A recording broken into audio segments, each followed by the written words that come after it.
नमस्कार साथियों, आज है 31 मई। स्वागत है आपका डेली करंट अफेयर्स के इस सेशन में। तो चलिए वीडियो शुरू करते हैं। अगर आप किसी भी कॉम्पिटेटिव एग्जाम का तैयारी कर रहे हैं तो वीडियो अंत तक जरूर देखिएगा। तो चलिए वीडियो शुरू करते हैं। जल्दी से वीडियो को लाइक कर दीजिए, चैनल पर नए हैं तो जल्दी से चैनल को सब्सक्राइब कर लीजिए। तो ये सेशन आपके लिए काफ़ी ज़्यादा इंपॉर्टेंट होगा, क्योंकि यहाँ पे जो भी क्वेश्चन बताया जाएगा इस एग्जाम प्रोस्पेक्टिव से काफ़ी इंपॉर्टेंट होने वाला है। तो देखिए यहाँ पे दिया गया क्वेश्चन, उड़ान 5.1 scheme was launch by which union ministry. ठीक है, तो पूछा जा रहा है कि उड़ान एक तरह का ये इनिशिएटिव है, ठीक है, स्कीम है। जो पूछा जा रहा है कि किस मिनिस्ट्री द्वारा इसको लॉन्च किया गया है। तो उड़ान का मतलब होता है उड़े देश का आम नागरिक। ठीक है, उड़ान का मतलब क्या होता है, उड़े देश का आम नागरिक। तो आप सोच सकते हैं कि उड़ाने का काम किसका होता है, तो मिनिस्ट्री ऑफ सिविल एविएशन क्या हो जाएगा, मिनिस्ट्री ऑफ सिविल एविएशन। तो ऑप्शन डायरेक्ट ऑप्शन ए ही आप चूज कर सकते हैं, अदरवाइज बहुत सारा ऑप्शन है। तो अदर ऑप्शन से हमें कुछ लेना देना नहीं है, बस हमें करेक्ट आंसर क्या हो जाएगा, ऑप्शन ए हो जाएगा। तो इसी तरह के फॉर्मेट में क्वेश्चन रहेगा, ठीक है। और नेक्स्ट उसके बारे में यहाँ पे एक्सप्लेनेशन भी रहेगा थोड़ा बहुत, जिससे आपके एग्जाम में क्वेश्चन बन सकता है। तो जो भी इंपॉर्टेंट पॉइंट्स है यहाँ पे एक्सप्लेन भी कर दिया जाएगा। जैसे दिया गया है कि the Udan 5.1 was launch recently by ministry of civil aviation. It will specifically focus on helicopter route, यानी कि ये जो स्पेसिफिकली अगर बात करें तो खास तौर पे ये किस पे फोकस करेगा, तो जो हेलीकॉप्टर रूट है उस पर फोकस करेगा।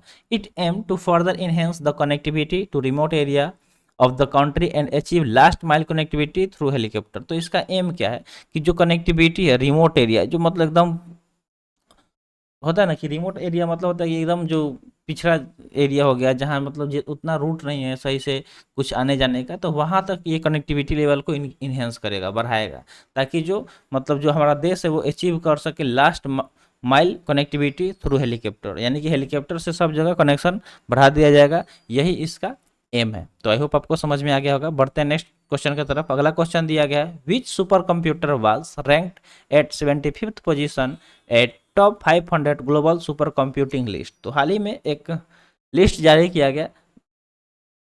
लिस्ट ये था कि टॉप 500 जो ग्लोबल सुपर कंप्यूटिंग लिस्ट है उसमें भारत का एक कंप्यूटर है जो रैंक कितना किया है, 75th, यानी कि 75वां रैंक आया है। तो उस कंप्यूटर का यहाँ पे नाम पूछा जा रहा है कि उस कंप्यूटर का नाम क्या है। तो ऑप्शन आपके सामने है। ऑप्शन ए है अर्जुन, ऑप्शन बी है एरावत, ऑप्शन सी है अनन्या और ऑप्शन डी है अभिघ्ना। तो करेक्ट आंसर की अगर हम बात करें तो ऑप्शन बी हो जाएगा एरावत। ठीक है, एरावत नाम है उस सुपर कंप्यूटर का जो मतलब 75th यानी कि 75वें स्थान पे टॉप किया है 500 ग्लोबल सुपर कंप्यूटिंग लिस्ट में। तो चलिए यहाँ पे दिया गया है इंपॉर्टेंट पॉइंट्स, इसको डिस्कस करते हैं। दिया गया है कि एरावत, ये क्या है, एरावत इसका नाम है। तो ये एक एआई सुपर कंप्यूटर है। एआई मतलब क्या होता है, आर्टिफिशियल इंटेलिजेंस, जो कि आजकल आप देख रहे हैं काफ़ी ज़्यादा चर्चे में। चैट जीपीटी जैसे ही आया, मतलब सब जो बच्चा बच्चा जान गया एआई। एआई क्या है भाई, एआई क्या है, तो एआई मतलब आर्टिफिशियल इंटेलिजेंस, ये आपको ध्यान में रखना है। फुल फॉर्म होता है सुपर कंप्यूटर ये Airavat in the centre for development of advance computing, CDAC. ठीक है, सीडेक का फुल फॉर्म होता है centre for development of advance computing Pune. ठीक है, ये कहाँ का है, तो पुणे का है। तो उसका ही ये सुपर कंप्यूटर है जो टॉप किया है, यानी कि 75th रैंक लाया है 500 में। तो वही बात यहाँ पे हो रहा है। तो सीडेक क्या होता है, एक तरह का ये एक ऑर्गेनाइजेशन है। जैसे अगर आप एग्जाम वगैरह देने गए होंगे कभी, एयरफोर्स का जो मतलब एयरफोर्स का एग्जाम हो गया, एफकेट का एग्जाम हो गया, तो वहाँ पे देखते हो कि सीडेक कुछ लिखा रहता है। ठीक है, उस पर एडमिट कार्ड पे सीडेक लिखा रहता है। ठीक है, तो सीडेक का वही मतलब है कि centre for development of advance computing, जो ऑनलाइन एग्जाम लिया जाता है उसमें रहता है। It's India's largest and fastest AI super computing system. तो ये भारत का सबसे बड़ा और सबसे तेज आर्टिफिशियल इंटेलिजेंस वाला कंप्यूटिंग सिस्टम है, with remarkable speech of 13,170 teraflop. तो इसका अगर स्पीड का बात करें तो कितना है, टीएफ है 13,170 टीएफ है। It was rank at 75th position. तो इसका जो रैंक आया कितना आया, 75वां आया in the world by the 61st edition of top 500 global super computing list. तो जो 61वां संस्करण हुआ था 500 जो ग्लोबल कंप्यूटिंग लिस्ट था उसमें ये 75वां रैंक लाया है। The super computer has been installed this year. और ये जो सुपर कंप्यूटर है इसको इंस्टॉल कब किया गया था, तो इसी साल इसको इंस्टॉल किया गया था। तो ये सारे कुछ इंपॉर्टेंट पॉइंट्स था जिसे डिस्कस करना काफ़ी ज़्यादा इंपॉर्टेंट था, क्योंकि क्वेश्चन कहीं से भी आ सकता है। देखिए यहाँ से भी आ सकता है कि इसका नाम क्या था, पहला क्वेश्चन। दूसरा क्वेश्चन है कि ये मतलब कहाँ का है, तो पुणे में का है।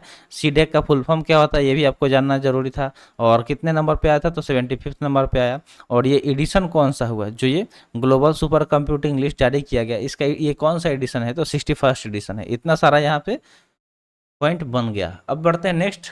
नेक्स्ट क्वेश्चन दिया गया, transport outlook 2023 was released by which institution. तो यहाँ पे एक रिलीज का बात हो रहा है कि ट्रांसपोर्ट आउटलुक 2023 है, इससे हाल ही में किस इंस्टीट्यूशन द्वारा रिलीज किया गया, जारी किया गया। तो ऑप्शन ए है IMF, ऑप्शन बी है ITF, ऑप्शन सी है WEF और ऑप्शन डी है वर्ल्ड बैंक। तो करेक्ट आंसर की बात करें तो ऑप्शन बी हो जाएगा ITF। ठीक है, तो चलिए ITF के बारे में जानते हैं कि क्या है।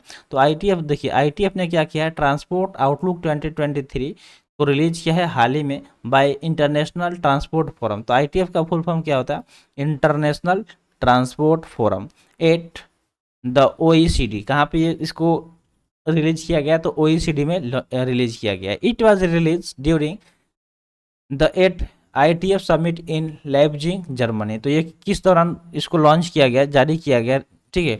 तो जो एक समिट आयोजन हुआ था, सम्मेलन हो रहा था कहाँ पे, लाइप्जिग में, जो कि जर्मनी में स्थित है। तो वहाँ पे ITF यानी कि इंटरनेशनल ट्रांसपोर्ट फोरम के द्वारा इसको रिलीज किया गया। ठीक है, ट्रांसपोर्ट आउटलुक 2023 को। The analysis cover the movement of passenger and freight across all transport modes. It examine the impact of different policy measures on global transport demand and carbon dioxide emission to 2050। तो ये क्या करेगा, examine करेगा जितने भी impacts हैं अलग अलग पॉलिसी मेजर्स के, किस पे, तो जो ग्लोबल ट्रांसपोर्ट डिमांड है उस पर, और कार्बन डाइऑक्साइड इमिशन है कब तक, 2050 तक, यानी कि 2050 तक। अगला दिया गया है जॉर्जी गोस्पोडिनाओ। जॉर्जी गोस्पोडिनाओ, ठीक है, थोड़ा सा नाम कॉम्प्लिकेटेड है, कोई दिक्कत नहीं, आराम से हम लोग इसको प्रोनाउंस कर लेंगे। Georgi Gospodinov who has won the international Booker prize in is from which country. तो हाल ही में इन्हें बुकर प्राइज दिया गया, ठीक है, इंटरनेशनल बुकर प्राइज से सम्मानित किया गया है, यानी कि ये जीते हैं। तो पूछा जा रहा है कि ये किस देश से बिलोंग करते हैं। तो ऑप्शन है बुल्गारिया, ऑप्शन बी है लाटविया, ऑप्शन सी है मालदीव्स और ऑप्शन डी है यूक्रेन। अगर सही आंसर की बात करें तो ऑप्शन ए हो जाएगा बुल्गारिया। जो जॉर्जी गोस्पोंडिनाओ हैं वो कहाँ के हैं, तो बुल्गारिया के रहने वाले हैं, जिन्होंने हाल ही में इंटरनेशनल बुकर प्राइज जीता है। तो यहाँ पे दिया गया इंपॉर्टेंट पॉइंट क्या है, Georgi Gospodinov is the first Bulgarian author. तो पहले ये बुल्गारियन ऑथर हैं जो जीते हैं international Booker prize. He authored the book title Time Shelter. तो बुक का नाम यहाँ पे क्या है, तो टाइम शेल्टर है, ये भी आपको ध्यान में रखना है। ठीक है, तो सबसे पहले तो ये नाम आपको ध्यान में रखना है। ठीक है, ये नाम आपको ध्यान में रखना है। जॉर्जी गोस्पिंडो जो कहाँ के हैं, तो बुल्गारिया के हैं, ऑथर हैं, जो क्या जीते हैं इंटरनेशनल बुकर प्राइज। ठीक है, इंटरनेशनल बुकर प्राइज अपने नाम किए हैं।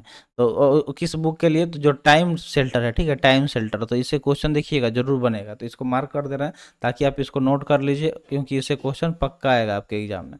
ही is one of the living voice of contemporary European literature for translating his work Time Shelter into English. तो उन्होंने क्या किया, जो टाइम शेल्टर उसको इंग्लिश में ट्रांसलेट कर दिया, अनुवाद कर दिया। His translator Angela Rodel. तो उनके ट्रांसलेटर का क्या नाम है, एंजेला रोडेल नाम है। ठीक है, ये भी आपको ध्यान में रखना है। And him share the 2023 international Booker prize. तो उन्होंने क्या किया, शेयर किया जो इंटरनेशनल बुकर प्राइज है 2023 वाला। बढ़ते हैं आगे, देखते हैं नेक्स्ट क्वेश्चन क्या दिया गया। क्वेश्चन है which country has ban domestic flight on short route that can be covered by train. यानी कि पूछा जा रहा है कि कौन सा देश है जिसने जो डोमेस्टिक फ्लाइट है, जो शॉर्ट रूट वाले, ठीक है, शॉर्ट रूट वाले जितने भी डोमेस्टिक फ्लाइट है उनको बैन कर दिया गया, उसको रोक दिया गया। ठीक है, क्योंकि उसे ट्रेन से अगर कवर कर दिया जा रहा है तो उसको क्या किया जाएगा, फ्लाइट को बंद कर दिया जाएगा। तो ऑप्शन है फ्रांस, ऑप्शन बी है USA, ऑप्शन सी है UK और ऑप्शन डी है जर्मनी। तो करेक्ट आंसर देखें तो ऑप्शन ए हो जाएगा फ्रांस। फ्रांस ने हाल ही में क्या किया है, जो भी डोमेस्टिक फ्लाइट है जो शॉर्ट रूट वाले हैं, ठीक है, तो यहाँ पे इसको भी मार्क कर देना है कि शॉर्ट रूट वाले जो भी हैं उसको क्या कर दिया गया, बैन कर दिया गया। ठीक है, बैन कर दिया गया, और जिसको ट्रेन से कवर किया जा सकता है। तो चलिए देखते हैं इसके बारे में। दिया गया द फ्रेंच गवर्नमेंट, जो फ्रेंच गवर्नमेंट है हाल ही में बैन किया है। ठीक है, हाल ही में क्या किया, बैन कर दिया है डोमेस्टिक फ्लाइट, जो भी डोमेस्टिक फ्लाइट्स हैं उसको बैन कर दिया गया ऑन शॉर्ट रूट। जो शॉर्ट रूट वाले हैं उसको, शॉर्ट रूट वाले को क्या कर दिया गया, बैन कर दिया गया। ठीक है, date can be covered by train, जिसे ट्रेन से कवर किया जा सकता है इन लेस देन 2.5 आवर। यानी कि जो ट्रेन है वो कितना, उसको मतलब वो जो एरिया है जो 2 घंटे या 2.5 घंटे के रास्ते वाले हैं वहाँ के लिए फ्लाइट चला करता था, तो उसको बैन कर दिया गया। It is expected to minimize emission from the aviation sector. तो इससे क्या होगा, एक्सपेक्ट किया जा रहा है कि जो इमिशन हो रहा है कार्बन इमिशन का, ठीक है, क्योंकि हर जगह आजकल देख रहे हैं कार्बन इमिशन पे बहुत ज़्यादा बात हो रहा है, तो उसको मिनिमाइज किया जा सकता है, उसको कम किया जा सकता है फ्रॉम द एविएशन सेक्टर। यानी कि एविएशन सेक्टर जो है, एविएशन मतलब क्या होता है कि जो उड़ान भरने वाला होता है उसको एविएशन से उस रिलेटेड है, ठीक है। तो उस सेक्टर से मिनिमाइज किया जा सके इमिशन को through the provision had been included in 2021 climate law and was already in use, the ban has been mandatory only now. यानी कि इस बैन को अभी मैंडेट कर दिया गया अभी के लिए। तो ये सारी इंपॉर्टेंट पॉइंट्स थे। तो आज के लिए इतना ही। आज का सेशन यहीं पे समाप्त हुआ। सेशन कैसा लगा कमेंट सेशन में ज़रूर बताइएगा। तो मिलते हैं फिर अगले वीडियो में। Thanks for watching. जय हिंद।